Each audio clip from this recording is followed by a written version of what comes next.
اللهم صل وسلم وبارك على سيدنا محمد وعلى آله وصحبه. السلام علیکم، السلام علینا وعلى عباد اللہ الصالحین. الحمدللہ، ماشاءاللہ آپ نے مراقبہ شفا اور مراقبہ دعا اور کس طرح اللہ جل مجدہ سے بندے کو شفا طلب کرنی چاہیے اور ایک ایسا تحفہ حاصل کیا کہ جو آپ کو زندگی میں تمام بیماریوں اور مصیبتوں میں، پریشانیوں میں وہ کام آ سکتا ہے، کہ وہ آپ لے کے جا سکتے ہیں.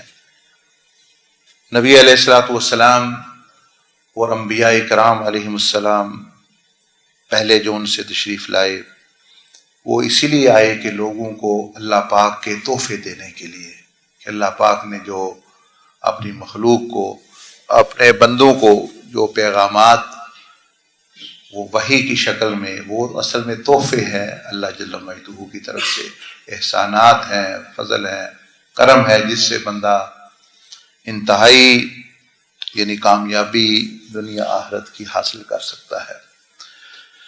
خیر، اس مہینے کی بہت بڑی فضیلتیں ہیں. ایک فضیلت تو اس کی یہ ہے کہ یہ اللہ جل مجدہ کا مہینہ ہے. نبی علیہ الصلوۃ والسلام نے فرمایا کہ رجب جو ہے یہ اللہ پاک کا مہینہ ہے. اس میں نبی علیہ الصلوۃ والسلام سے اس کو بڑی نسبت ہے کہ کتابوں میں آیا ہے، بعض روایات میں کہ معراج شریف بھی اس مہینے میں ہوئی. اسی طرح اس مہینے میں بہت بڑی ہستیاں اس دنیا میں تشریف لائی ہیں اور اس دنیا سے پردہ بھی فرمایا ہے. بہت سارے صحابہ کرام، اولیاء اللہ، جن میں سے چند کا ہم بھی آج تذکرہ کرنے کے لیے اکٹھے ہوئے ہیں. وہ ہیں امیر المومنین سیدنا علی ابن ابی طالب کرم اللہ وجہ الکریم. آپ اس مہینے میں اس دنیا میں تشریف لائے اور یہ دنیا کے لیے ایک بہت ہی مبارک یعنی تحفہ تھا آپ کا یہاں آنا، اس دنیا میں آنا. اسی طرح اس کی نسبت حضرت خواجہ معین الدین چشتی سنجری رحمہ اللہ تعالی کے ساتھ بھی ہے، کہ ان سے بھی نسبت ہے اس کی. اور خواجہ خیر الدین اولیاء رحمۃ اللہ علیہ جو صاحب مزار، یہ جو مزار زاویہ کے سامنے ہے، ان کے بھی نسبت ہے. اور اسی طرح سیدنا امام محمد باقر رحمہ اللہ تعالی امام علی بن حسین زین العابدین رضی اللہ تعالیٰ، ان سے بھی نسبت ہے. تو بہت ساری ہستیاں ہیں. اور ہمارے ایک بھائی کو، بلال بھائی ہیں یہاں کھاریاں، تعلق رکھتے، ان کو اللہ پاک نے بیٹا دیا. انہوں نے بھی خوشی کا اظہار، عقیقے کا اظہار، روزی کا اظہار کیا، دعا کی درخواست کی. تو یہ تمام اللہ پاک کی نعمتیں ہیں، دنیا کی بھی آخرت کی بھی. خیر، سیدنا علی کرم اللہ وجہ الکریم ایک منفرد ہستی ہیں اور ایک یکتا ہستی ہیں، کہ ان کو اس طرح دیکھیں کہ ایک سوال آپ کے ذہن میں قائم ہو، کیا کوئی ایسا بھی بندہ ہے، ایسی شخصیت بھی ہے جس کو بچپن سے لے کر، یعنی ابھی اعلان نبوت بھی نہ ہوا ہو، کہ نبی علیہ الصلوۃ والسلام نے اس طرح پالا ہو کہ آپ پوری زندگی آپ نے اس کی تربیت کی ہو، یہاں تک کہ آپ پردہ بھی فرما دیں اور اس شخصیت کو آپ بنا کے گئے ہوں. بچپن سے لے کر جوانی اور تک جو ہے، کیا ایسی کوئی شخصیت ہے؟ تو جواب ملتا ہے ہاں بالکل ہے. کئی تو آپ علیہ السلام کی زندگی میں بہت دیر بعد مسلمان ہوئے، کوئی 5 سال بعد، کوئی 10 سال بعد، کوئی 40 سال کی عمر، کوئی اس طرح 45 سال کی عمر. کوئی جو ہے آپ علیہ السلام کے دوست تھے پہلے بھی، جیسے سیدنا ابوبکر صدیق رضی اللہ تعالیٰ عنہ. لیکن جو ہے سیدنا امام حسن حسین رضی اللہ تعالیٰ عنہ وہ نبی علیہ السلام بچپن میں ساتھ رہے، لیکن وہ زیادہ زمانہ حضور علیہ السلام کا پا نہ سکے، زیادہ زمانہ وہ آپ ان کی 7-8 سال عمر تھی، 10 سال تو وہ دنیا سے نبی علیہ السلام نے پردہ فرمایا۔ اس طرح کی جوانی میں آپ کے چچا تھے حضرت حمزہ، وہ ہم حضرت ابوبکر صدیق، وہ بھی آپ کے یعنی عمر سے جو ہے یعنی چند سال کا فرق تھا۔ تو آپ علیہ السلام کی اپنی تو اولاد نرینہ اولاد تھی، لیکن وہ دنیا سے پردہ فرما گئی۔ تو سوال پیدا ہوتا ہے کہ کیا کوئی ایسی شخصیت، ایسا بندہ کہ جس کو بچپن سے لے کر نبی علیہ السلام نے ہی سارے اس کے بچپن کو بھی اور اس کی جوانی کو بھی، اور اس کی جب جوانی پوری یعنی بندہ مردانگی کے یعنی زمانے میں داخل ہوتا ہے، اور پھر جو ہے یعنی پوری طرح جوبن پر پہنچتا ہے، تو جواب ہے ہاں، وہ شخصیت وہ سیدنا علی کرم اللہ وجہ الکریم کی ہے۔ کیوں؟ بہت سارے لوگ ہی نہیں جانتے کہ یہ اپنے گھر نہیں پلے، اپنے گھر بڑے نہیں ہوئے، ان کو نبی علیہ السلام اپنے گھر لے آئے تھے حضرت ابو طالب سے کہ میں اس بچے کو پالتا ہوں۔ تو پھر یہ ان کی عمر پہلے بھی جب یہ نبی علیہ السلام جب حضرت ابو طالب کے گھر رہا کرتے تھے تو وہیں حضرت علی بھی تھے، تو پیدائش سے لے کر ان کو آپ علیہ السلام کا سایہ ملا، آپ علیہ السلام کی تربیت ملی، آپ علیہ السلام کی شخصیت ملی، یعنی انہوں نے جو آنکھیں کھولیں تو حضور علیہ السلام ان کے سامنے تھے۔ اور پھر جو 6-7 سال 8 سال وہاں رہے حضرت ابو طالب، وہاں بھی نبی علیہ السلام کے آپ بھی ساتھ رہے ان کے پہلے۔ پھر آپ علیہ السلام ان کو اپنے ساتھ ہی لے آئے، جب آپ کا نکاح ہوا تو آپ ان کو اپنے ساتھ لے آئے، اور پھر یہ ان کی 8-10 سال عمر تھی، پھر انہی کی تربیت، انہی کی تعلیم، ان کی اخلاق، ان کی ساری ٹریننگ سمجھ لے کہ نبی علیہ السلام لے گئے، یہاں تک کہ آپ علیہ السلام کی عمر مبارک 40 سال ہو گئی، اعلان نبوت ہوا، تو پھر بھی آپ ان پہلی شخصیتوں میں ہیں کہ جنہوں نے اسلام قبول کیا، اور حضور علیہ السلام کے ساتھ وہ تو پہلے ہی یعنی رہ رہے تھے۔ تو یہ آپ کی خاص شان ہے کہ جو منفرد شان ہے اللہ جل مجدہ میں، کہ حضور علیہ السلام منفرد ہیں اپنی ذات میں۔ تو حضرت علی جو ہے ان کو موقع ملا کہ پورے کا پورا ان کی شخصیت کو نبی علیہ السلام نے بنایا، ایسا سمجھ لیں، تربیت کی، سارے علم بھی، عمل بھی، زہد بھی، تقوی بھی، ورع بھی، شجاعت بھی۔ تو یہ اس لیے آپ علیہ السلام نے فرمایا کہ اے علی، میری اور تیری نسبت ایسے ہے جیسے حضرت ہارون حضرت موسیٰ علیہ السلام کی نسبت، فرق یہ ہے کہ میرے بعد کوئی نبی نہیں ہوگا۔ مطلب یہ تھا کہ جیسے حضرت موسیٰ علیہ السلام کے بعد حضرت ہارون نبی ہیں، تو بھئی آپ میں وہ صاف پائے جاتے ہیں کہ جو اللہ جل مجدہ انبیاء علیہ السلام کو عطا فرماتا ہے، لیکن فرق ہے کہ میرے بعد نبوت جو ہے وہ یعنی ختم ہو گئی ہے آپ کو۔ جیسے حضرت عمر کے بارے میں بھی ایسا ہی فرمایا کہ لو کان بعدی نبی لکان عمر، اگر میرے بعد کوئی نبی ہوتا تو وہ عمر ہوتے۔ تو یہ اب آپ کی زندگی جو ہے ایک عظیم زندگی ہے، ایک بلند زندگی ہے۔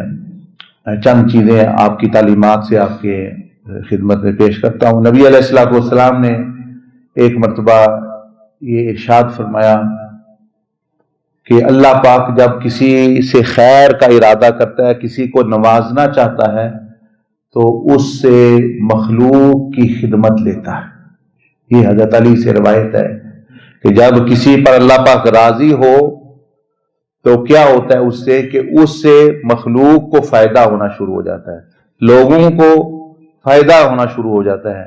یہ اللہ پاک جن لوگوں کو پسند کرتا ہے ان لوگوں کو یہ چیز دیتا ہے، یہ چیز۔ تو آپ دیکھ لیں سب سے زیادہ پسندیدہ اللہ پاک کے کون ہے، محبوب کون ہے؟ وہ حضور علیہ السلام ہے۔ ان سے دینے سب سے زیادہ انسانیت کو فائدہ ہو، ظاہری بھی باطنی بھی ہر طرح فائدہ سب سے زیادہ اللہ پاک نے دیا۔ ان کو فرمایا کہ رحمت للعالمین، کہ ساری کائنات کے لیے رحمت. تو حضرت علی فرماتے ہیں کہ جب سے مجھے یہ پتہ چلا تو مجھے دو چیزوں سے بڑی خوشی ہوتی ہے. دو چیزیں. اب یہ نہیں پتا کہ میں کس چیز سے زیادہ خوش ہوتا ہوں، لیکن دو چیزیں. ایک تو جب کوئی بندہ میرے پاس حاجت لے کے آتا ہے، اپنی ضرورت لے کے آتا ہے، اپنی پریشانی لے کے آتا ہے، ضرورت لے کے آتا ہے، حاجت لے کے آتا ہے، تو فرمایا کہ مجھے بہت خوشی ہوتی ہے کہ اللہ پاک مجھے وہ چیزیں دینے والا ہے کہ جو چیزیں اللہ پاک پسند کرتا ہے، کہ جس کے لیے اللہ پاک خیر کا، جس کو اللہ پاک پسند کرے اس سے مخلوق کا کام لیتا ہے. تو یہ بندہ کہ یہ مخلوق ہے، یہ مجھ سے کوئی مدد مانگ رہا ہے، تو اس کا مطلب ہے اللہ پاک مجھے نوازنا چاہتا ہے. یہ حضرت علی فرمایا اس سے مجھے بہت خوشی ہوتی ہے. اور فرمایا کہ پھر خوشی دوسرے موقع پھر اس سے ہوتی ہے کہ بعض دفعہ میں اس کی ضرورت پوری کر سکتا ہوں، بعض دفعہ نہیں. لیکن فرمایا کہ اگر میں اس کی ضرورت پوری کر دوں تو پھر مجھے اس سے بھی زیادہ خوشی ہوتی ہے، اور اگر نہ کروں تو پھر بھی مجھے اس کی خوشی ضرور ہوتی ہے کہ اللہ پاک کی رحمت نے میرا دروازہ تو کھٹکھٹایا، میری طرف تحفہ تو بھیجا. کیونکہ نبی علیہ الصلوۃ والسلام نے فرمایا، صلی اللہ علیہ وسلم نے ارشاد فرمایا کہ جب اللہ پاک کوئی ہدیہ بھیجے تو اس کی قدر کیا کرو. تو صحابہ کرام نے پوچھا کہ اللہ کی طرف سے کون سا ہدیہ ہوتا ہے، تحفہ کون ہے، کیا ہوتا ہے؟ ویسے تو ہر چیز ہی اللہ پاک کی دی ہوئی ہے. آپ علیہ السلام نے فرمایا جب سائل تمہارے دروازے پر آئے، جب حاجت مند تمہارے دروازے پر آئے، یہ اللہ کی طرف سے تحفہ ہے، تمہیں نوازنے آیا ہے. تم سمجھتے ہو میں دینے والا ہوں، وہ تمہیں دینے آیا ہے، وہ نوازنے آیا ہے. اس لیے انہی کے بیٹے پوتے، یعنی حضرت علی کے ہی بیٹے رضی اللہ عنہ، کیونکہ انہوں نے یہ تعلیمات سنی تھی اپنے باپ سے بھی، اپنے دادا حضرت علی سے بھی. امام زین العابدین رضی اللہ عنہ جب کوئی ضرورت مند، حاجت مند فقیر آتا تو آپ کھڑے ہو جاتے ہیں. ہم تو تنگ ہو جاتے ہیں نا، آگے وہ کھڑے ہو جاتے. چلو پورے ہی نہ کرنا، آپ یہ نہیں ہر ایک آپ پوری کر سکتے ہیں، لیکن جو ہے اللہ پاک نے فرمایا وَأَمَّا السَّائِلَ فَلَا تَنْهَرْ، لیکن منہ تو نہ بناؤ، منہ تو نہ بگاڑو، منہ بے رخی تو نہ کرو، اور درستگی کا رویہ تو نہ اختیار کرو. اللہ پاک فرمایا اس کے تو نہیں ہے، تمہارے پاس تو نہیں ہے، اللہ کو علم ہے نہیں ہے. لیکن جو ہے اس کا تو کوئی تک نہیں کہ مطلب ہے کہ جھڑکنا اور بے رخی اور جو ہے منہ بنانا اور جو ہے یعنی اس طرح کی یعنی بدتمیزی کرنا یا اس طرح. فرمایا یہ تو نہ کرو. وَأَمَّا السَّائِلَ فَلَا تَنْهَرْ. تو امام زین العابدین رضی اللہ عنہ انہی کے بیٹے وہ کھڑے ہو جاتے. لوگوں نے پوچھا کہ آپ کیوں کھڑے ہو جاتے ہیں فقیروں کے لیے، مانگنے والوں کے لیے؟ فرمایا اس لیے کہ یہ میرا مال جو ہے آخرت میں پہنچاتا ہے بغیر معاوضے کے. مطلب میں کسی کو میرا یہ ڈبہ لاہور لے جانا، وہ دیکھیں نا وہ بس والا بھی یا گاڑی والا بھی پیسے لے گا، بھائی میں آپ کا ڈبہ لے جاتا ہوں، آپ مجھے 2000 روپیہ دے اور کرایہ بھی دے، میں پہنچا آتا ہوں. فرمایا یہ بندہ جو آیا ہے مانگنے والا، اس نے میرا مال آخرت میں پہنچانا ہے اور بغیر معاوضے کے. یہ تو میں اس سے پیسے ہی نہیں لے رہا، وہ کہتا ہے مجھے دے دو بس بات ختم، میرا آخرت میں پہنچ جاتا ہے. تو میں کیوں نہ کھڑا ہوں کہ بھائی اتنا بڑا میرا کام وہ کر رہا ہے. تو یہ ان کی تعلیمات تھی. تو حضرت علی فرمایا کرتے رضی اللہ عنہ کہ مجھے بڑی خوشی ہوتی ہے جب کوئی سائل آئے یا میں اس کی پھر ضرورت پوری. کیوں خوشی ہوتی ہے؟ فرمایا کہ نبی علیہ السلام میں نے سنا ہوا اللہ جن لوگوں سے خوش ہوتا ہے، اللہ جن لوگوں سے راضی ہوتا ہے، ان سے مخلوق کو نفع پہنچاتا ہے، اپنے مخلوق کو نفع پہنچاتا ہے. یہ اللہ کے راضی ہونے کی نشانی ہے. تو بندے بتائیں. اسی میں طرح ایک واقعہ بھی آتا ہے کہ ایک مرتبہ گھر میں کھانے کے لیے کچھ تھا نہیں، تو حضرت سیدہ کائنات سیدہ فاطمہ الزہرا رضی اللہ تعالیٰ عنہا نے آپ کو 6 درہم دیے کہ چلیں یہ 6 درہم ہیں، گھر میں فاقہ چل رہا ہے، حسن حسین بھوکے ہے، تو یہ 6 درہم ہے کسی طرح میں لائی ہوں، تو آپ جو ہے اس سے جو ہے کچھ خرید لاؤ. آپ گئے بازار میں کھانا وغیرہ خریدنے کے لیے.